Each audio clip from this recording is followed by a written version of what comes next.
Good morning. Welcome to Inquisition Update. My name's Tom Fress, and I'll be your host for the next hour. Thanks for tuning in. We're continuing our reading and discussion of the book, The Papacy and the Civil Power by R.W. Thompson, and specifically the Pseudo-Isidorian Decretals, these papal decrees that form the basis and the substance of Roman Catholic canon law, and its emphasis on the supreme, global, infallible, and unquestioning power of the Pope, the divine right to rule the world as a world sovereign. Now, you might imagine that when the papacy created this pretension, that it had to be implemented in the world to be effective, and that implementation came gradually and slowly with many setbacks, but progress has been made all throughout history.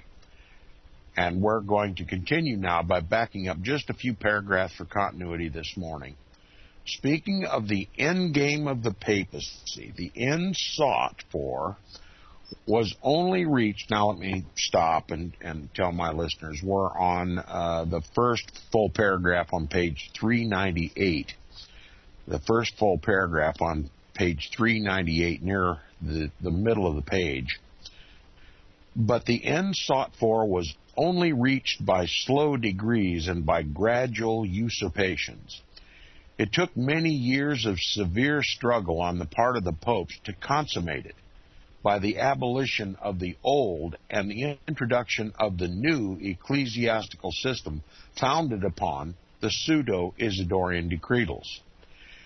It requires the combined intellect, courage, and unbending will of the three popes, the three great popes, or rather not great, but powerful popes, Gregory VII, Alexander III, and Innocent III, to do what all the other popes were unable to accomplish. That is, to elevate the papacy above all the nations and place emperors and kings at their feet. The author of The Pope and the Council, a book that deserves careful study, not merely because of the great ability it displays, but because it is written by a Roman Catholic, though opposed to papal infallibility, thus speaks of the times following immediately after the pontificates of Nicholas I, Adrian II, and John VIII. Here's what it says. Quote, "Nearly 3 centuries passed before the seed sown produced its full harvest. For almost 200 years, from the death of Nicholas I to the time of Pope Leo IX, the Roman See was in a condition which did not allow of any systematic acquisition and enforcement of new or extended rights.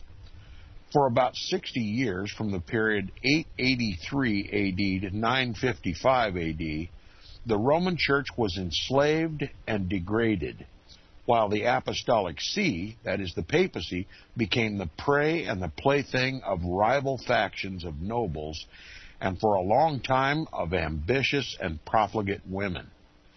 It was only renovated for a brief interval between 997 and 1003 A.D.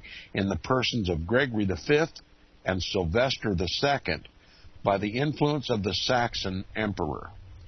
Now, you must understand that having acquired to itself, through these forged documents, the divine right to rule the world, you can easily imagine how the papacy, the so-called chair of Peter, became the object of unlimited covetousness.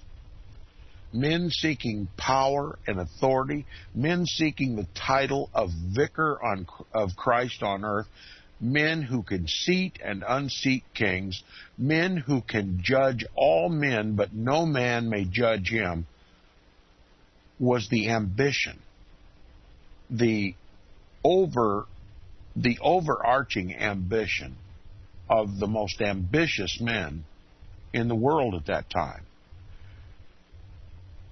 It simply reduced the church from its emphasis on Christianity to an emphasis upon world conquest. And that's because it's not Christ's church in the first place. It serves the purpose of Antichrist in the earth. And just even a cursory look at its history makes this obvious.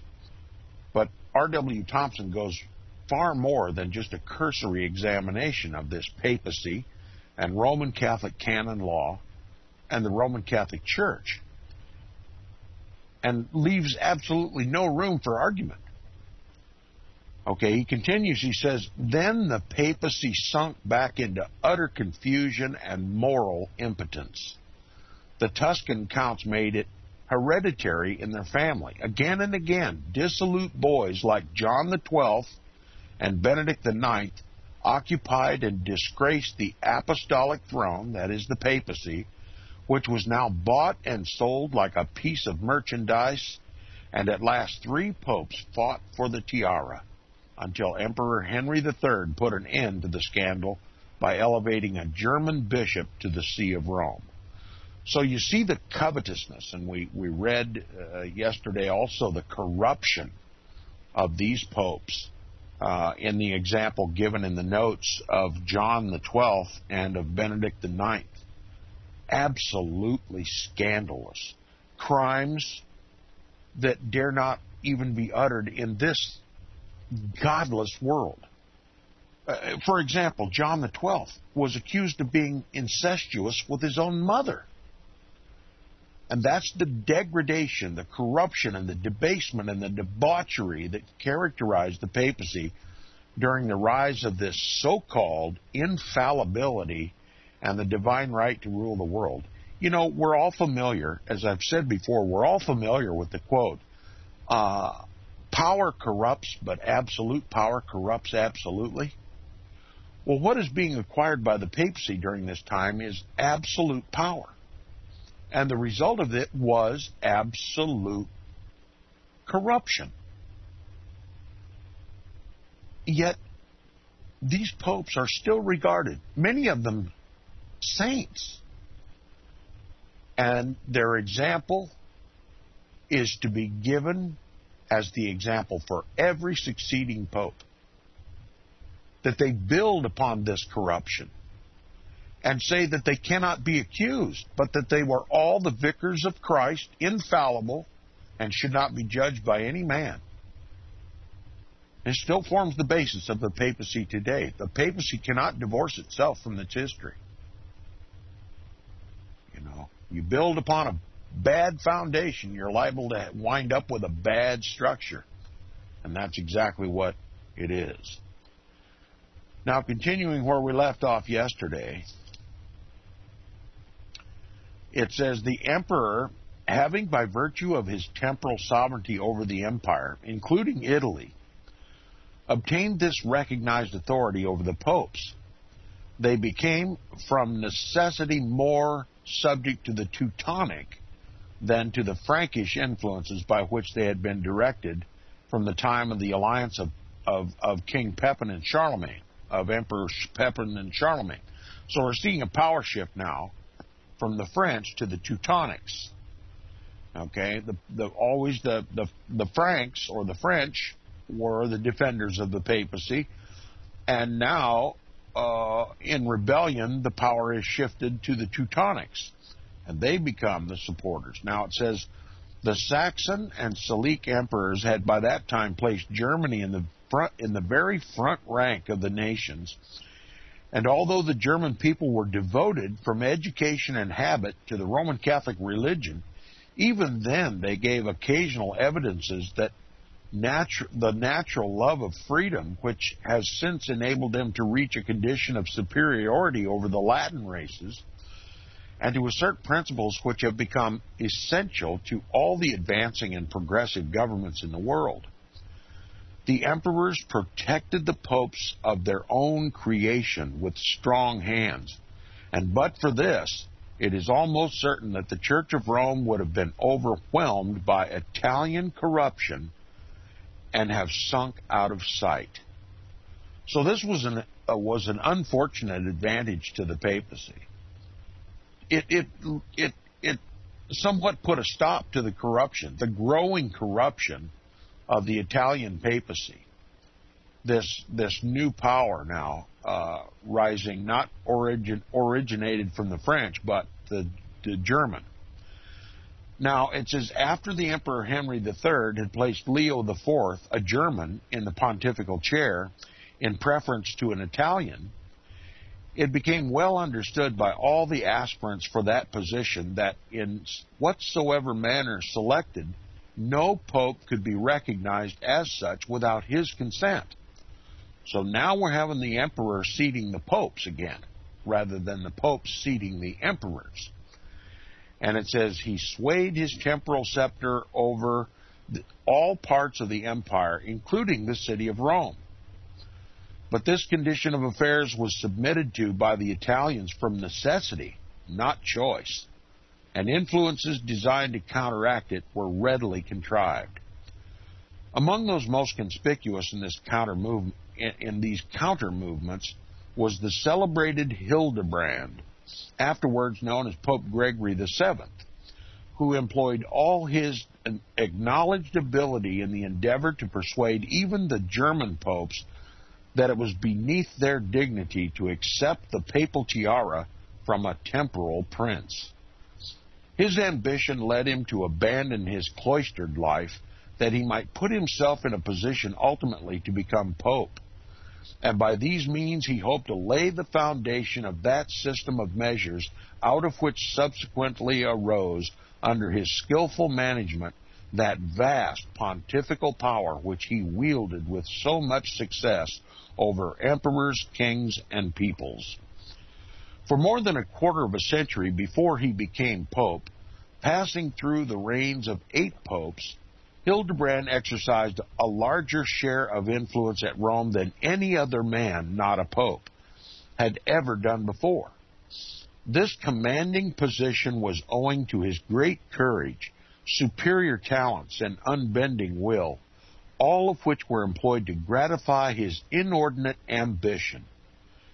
His leading and most cherished object was to overthrow the power of the emperors and establish the papal supremacy, not only at Rome, but elsewhere throughout the world.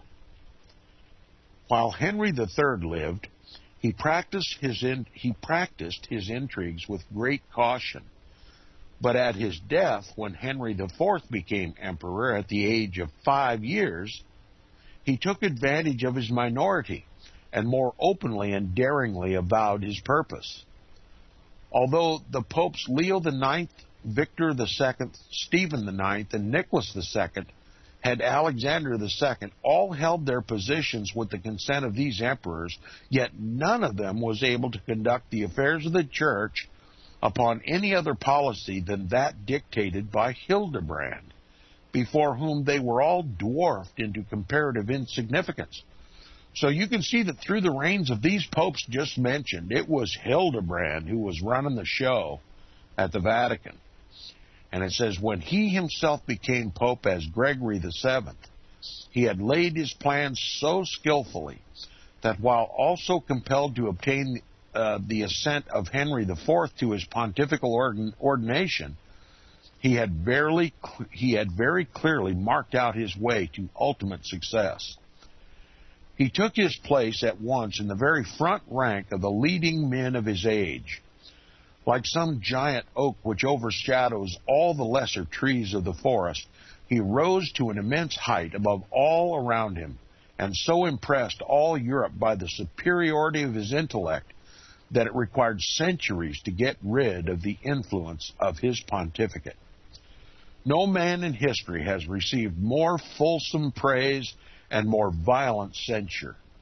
And while this is not the place to inquire which of these he most deserved, it cannot be denied that among all his other qualities, none distinguished him so much as his ambition, his desire to make the papacy the governing and controlling power of the whole world in both spiritual and temporal affairs.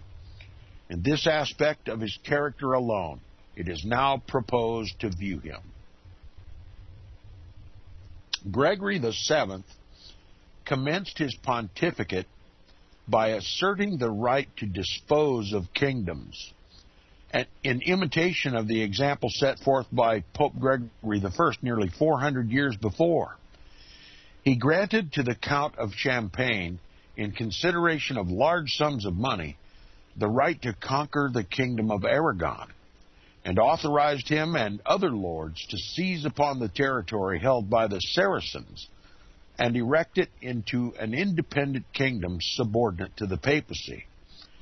He quarreled with Philip, King of France, and threatened him with anathema if he refused to obey him. He concerted measures to force all the bishops and the priests of the Roman Catholic Church to the practice of celibacy, so that, separated from all family and domestic influences, they might constitute a great army thoroughly and entirely devoted to the papacy. You see what the genesis of priestly celibacy was all about? To strip the priests of any worldly desire or any other commitment in their lives, but to be the defenders and the warrior monks of the papacy. And other researchers have come to the undeniable conclusion that it was to protect the pilferage of the property of the Roman Catholic Church as gifts to wives and children and concubines and bastards created by these priests. Okay? So they made it unlawful for them to marry. And they made the church their spouse. And they made the Pope the object of their endeavors, therefore strengthening the power of the Pope and eliminating one of his greatest enemies, his own priests. Now, it continues, it says, it roused up all the superstitious populations of Europe to undertake a holy war by marching to Palestine and wresting it from the hands of the infidel. Okay, here's the first crusade. This is what happens when absolute power corrupts absolutely. He used that power to expand his intended global dominions by raising up a crusade to conquer the territory held by the infidel, the Saracens. And it says, and failed to execute this purpose only because he feared the power of the Emperor of Germany, who opposed it. He took from the King of France the power of investing bishops and excommunicated him for his resistance to his will. He directed the bishops of France to put the whole kingdom under interdict and to tell the king, if he persisted in his refusal to obey him, that, quote, the thunders of St. Peter will strike him as God before struck Satan, unquote. You see, this threat is based in religion and made the earth to tremble, made the kings of the earth to tremble. And it says he summoned Henry IV to appear before a council in Rome under penalty of anathema in case of disobedience. And when Henry threatened him in turn, he issued his bull of excommunication against him, not because of his want of devotion to the faith of the Roman Catholic Church, but on account of his differences upon the question merely temporal. In this celebrated bull, he appealed to the, quote, Holy Mother of God, St. Paul, and all the saints in heaven, unquote, to witness his sincerity, and then declared, quote, but since I have reached this throne by your grace, I believe that it is your will that Christian people should obey me by virtue of the power which you, St. Peter, have transmitted to me of binding and loosing in heaven and in earth. Thus, for the safety of the church, and in the name of God all-powerful, the Father, Son, and Holy Ghost, I prohibit Henry, who by reason of unheard-of pride has elevated himself against us, from governing the kingdoms of Germany and Italy. I free all Christians from the oaths which they have taken to him, and I prohibit all from serving him as king. For he who would oppose our authority deserves to lose his crown, his liberty, and his life. I burden Henry, then, with anathema and malediction. I devote him to the execration of men, and I deliver up his soul to Satan, in order that the people may know that the sovereign pontiff is the rock upon which the Son of the living God is built his church, and that the gates of hell shall never prevail against it." Unquote. Have you ever heard a more ghastly quote in your life than this Pope who claims to be the vicar of Christ on the earth? And it says, "Gregory, far too bold for disguise, does not here pretend, as do many of the modern papists, that his right to interfere in the domestic affairs of Germany so far as to dethrone the emperor and release all his subjects from their allegiance to him was derived from the consent of the nations or from any human authority. He placed it upon the ground where the present Pope and all his hierarchy understand it to rest, that is, upon the power to bind and to loose, the power of the keys as delivered directly from God. In this sense, he regarded it as a power sufficiently great and omnipotent to absorb all other power upon the earth, by the possession of which, as the successor of Peter, he had the right to make and unmake kings, to construct and reconstruct governments, to wrestle from those who disobeyed him all the territory held by them, and to bestow it upon those who would hold it in subjection to his authority, and to do any and everything, no matter what, necessary to put the whole world under his feet. He had deliberately formed the purpose of creating an absolute and universal monarchy in the church, and a no less extensive and despotic civil monarchy which should overshadow all existing nations, and had the courage to declare that he was acting in obedience to the commands of God, who had given him, as his earthly vicar, full power over all mankind, so that he could open and close the gates of heaven or hell to them at his pleasure.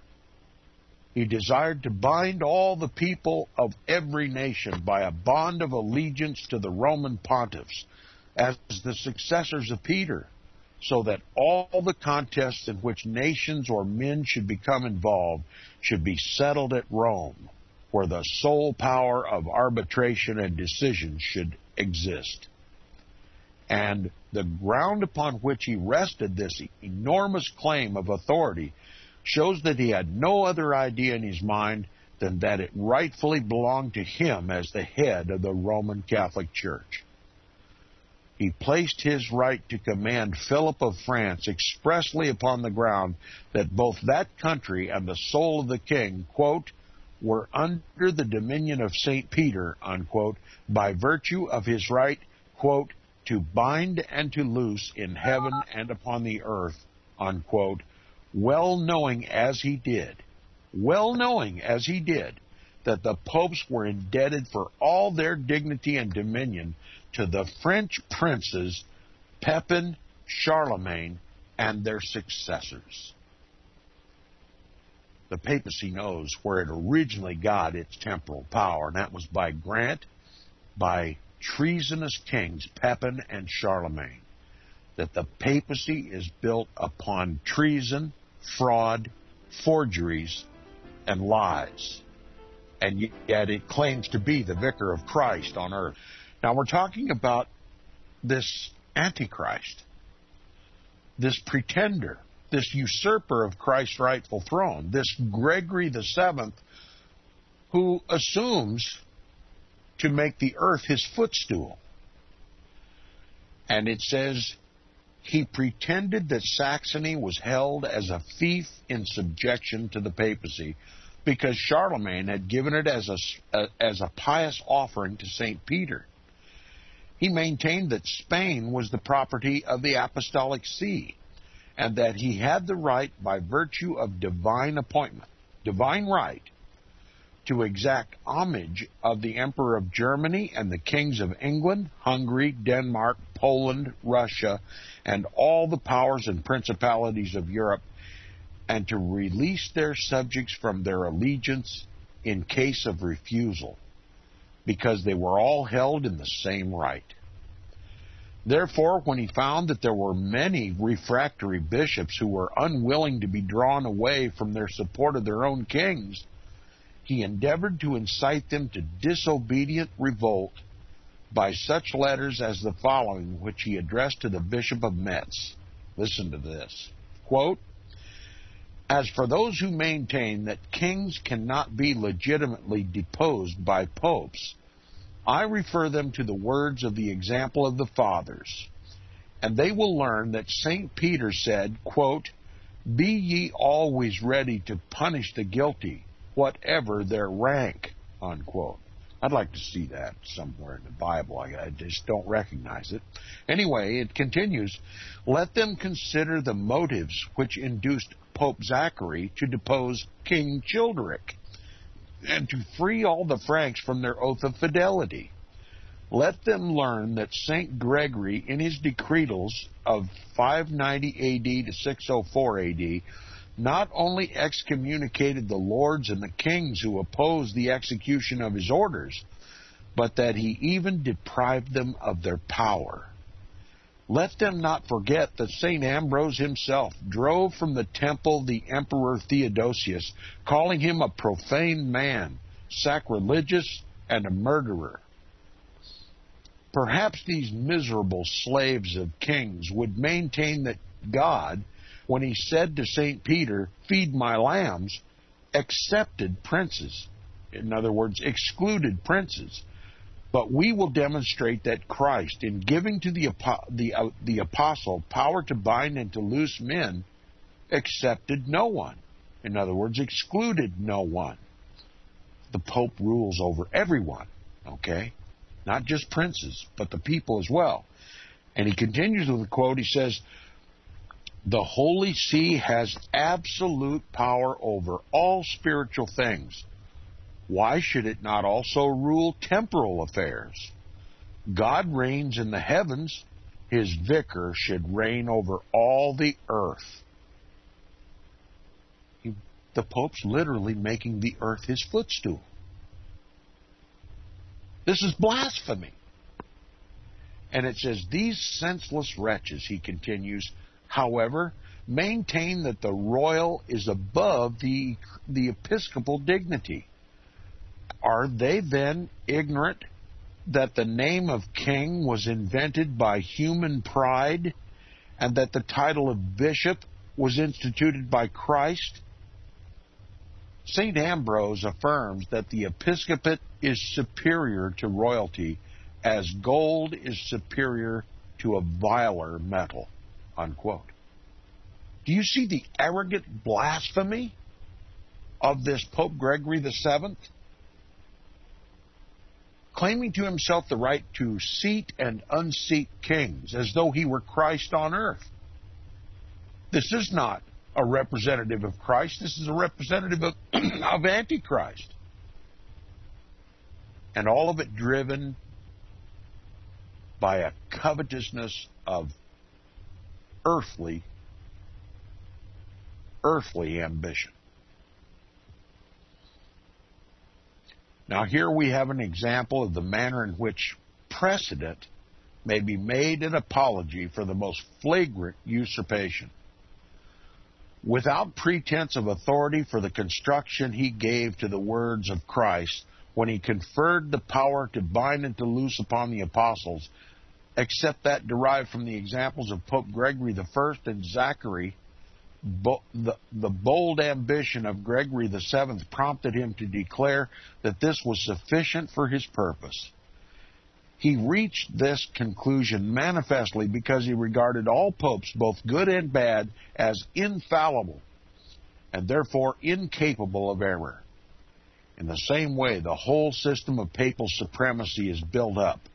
One pope proving the existence of his enormous spiritual and temporal power by another.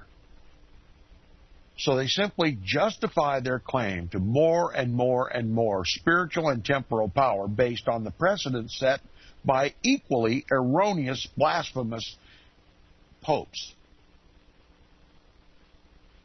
The papacy answers to no one but itself.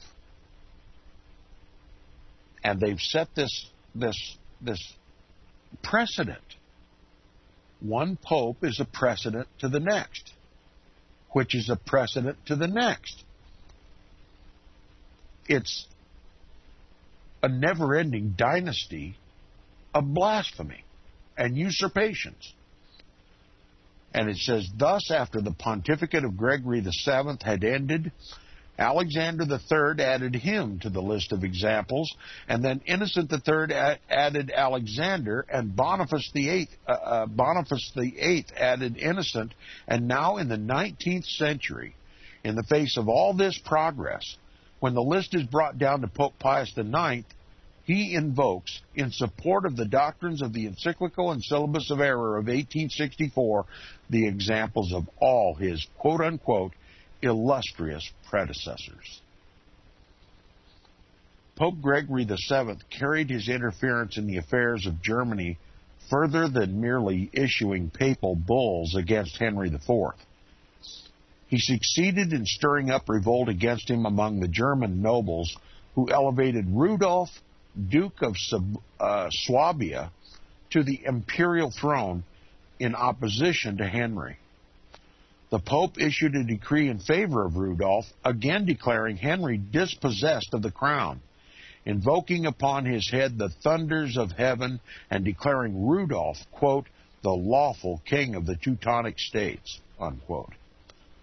Then addressing St. Peter and St. Paul, he says, quote, now, blessed St. Peter and St. Paul, let the world know by giving victory to Rudolf that you can bind and loose in heaven, that you can give or take away empires, kingdoms, principalities, duchies, marquisates, countships, and the goods of all men.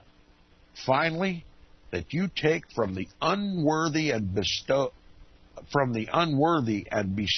on the good, the pontificate, primacies, archbishops, and bishoprics.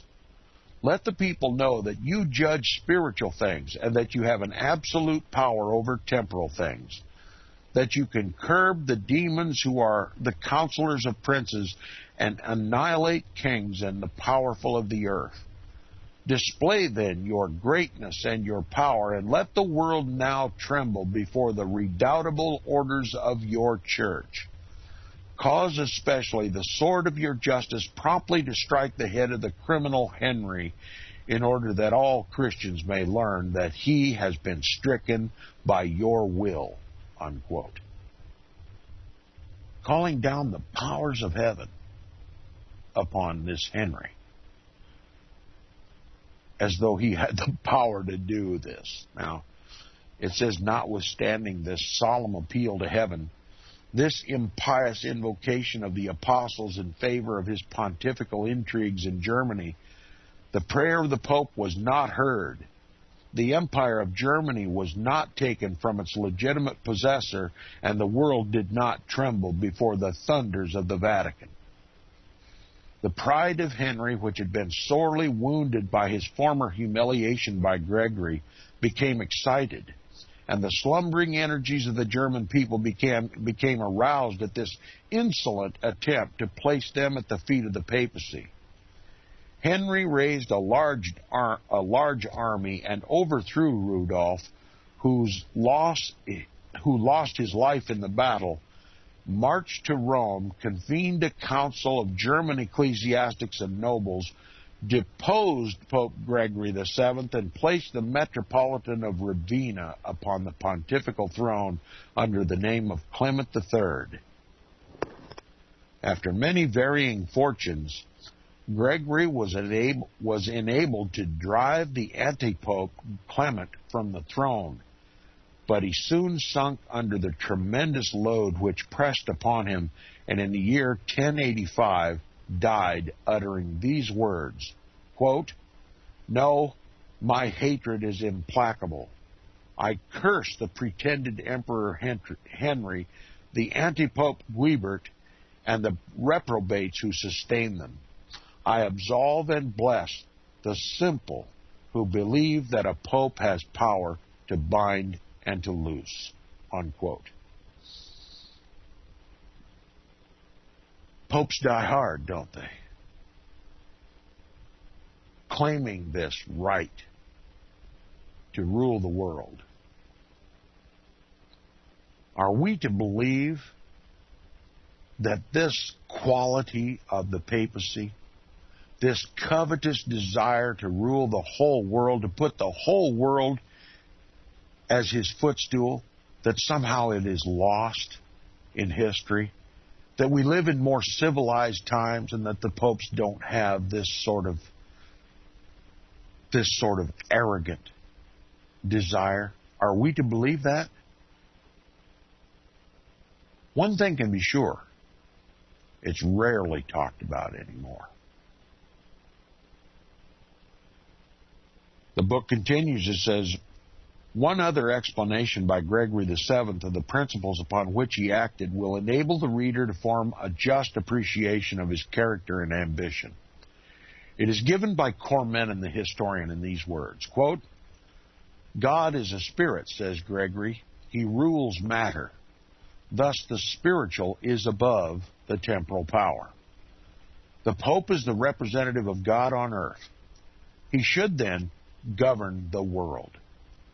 To him alone pertain infallibility and universality.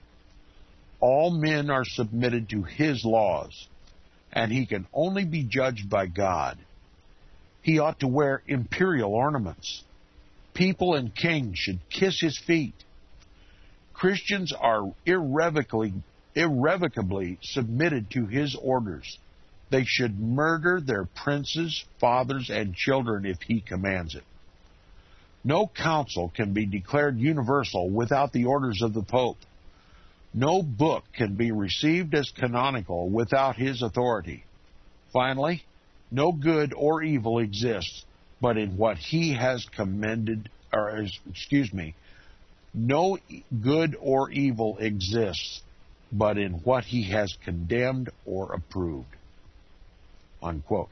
You can't take anything from this but that the Pope decides what is good and what is evil, and he may change his mind on a whim, and every man, woman, and child on the planet must use his definition of good and evil. Is this not God on earth? It says, "Thus understanding the principles of this great Pope, we are better enabled to press our inquiries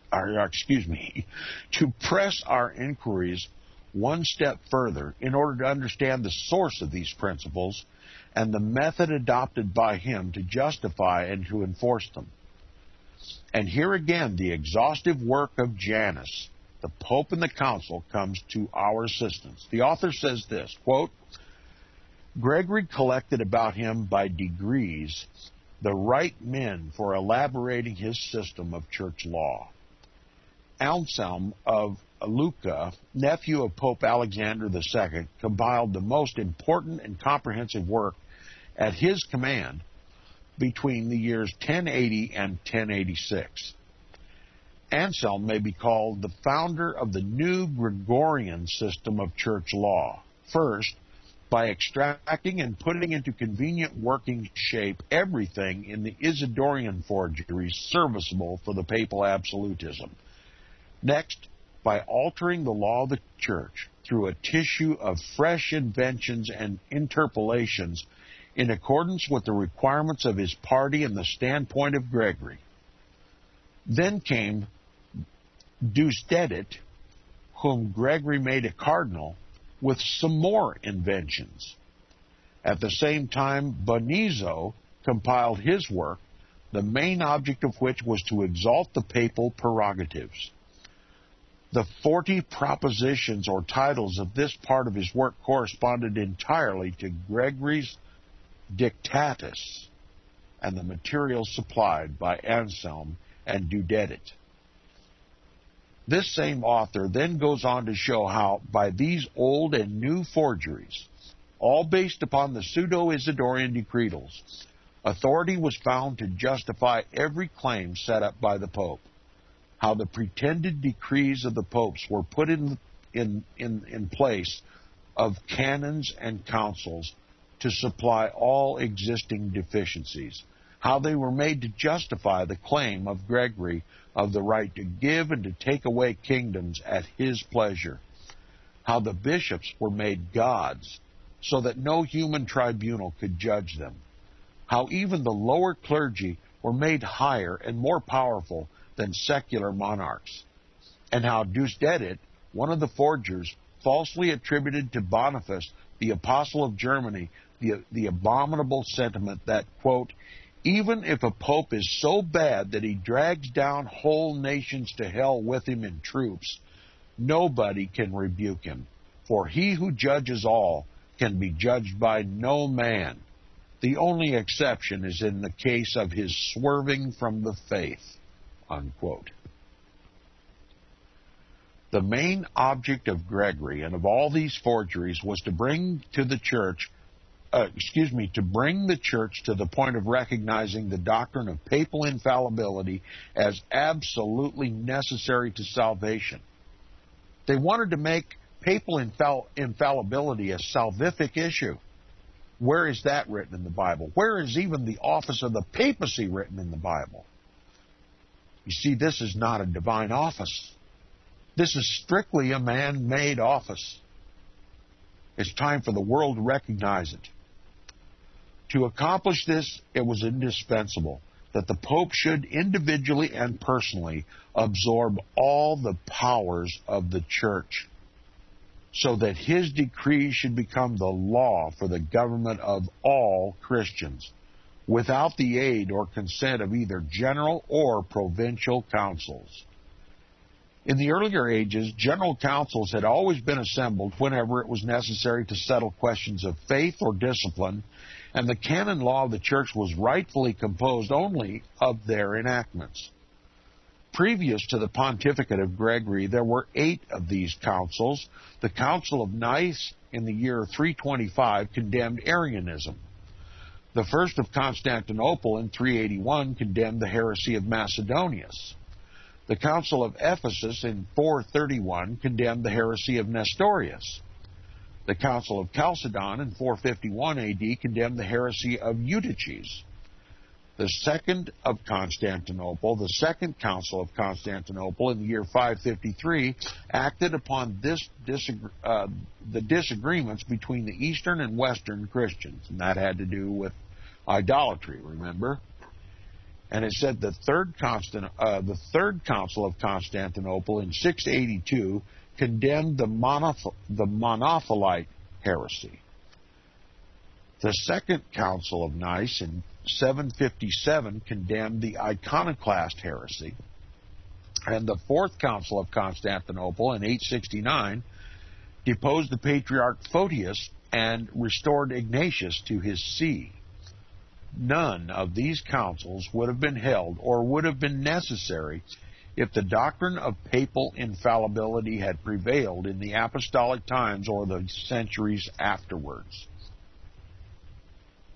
So papal infallibility was not even recognized back then. How can the popes claim infallibility based on precedent when history clearly shows that the councils were the power of the church? And it says, but Gregory was not satisfied with this old order of things, with the principles which prevailed before the Church of Rome was contaminated by the influences of papal ambition. Like those secular despots who governed their nations by laws of their own creation without asking the assent of lords, nobles, or peoples, he resolved upon governing the church without the consent of bishops, clergy, or laymen. In other words, to put himself in the place of God as the sole dispenser of all spiritual and temporal authority. He loved absolutism because it gave him power.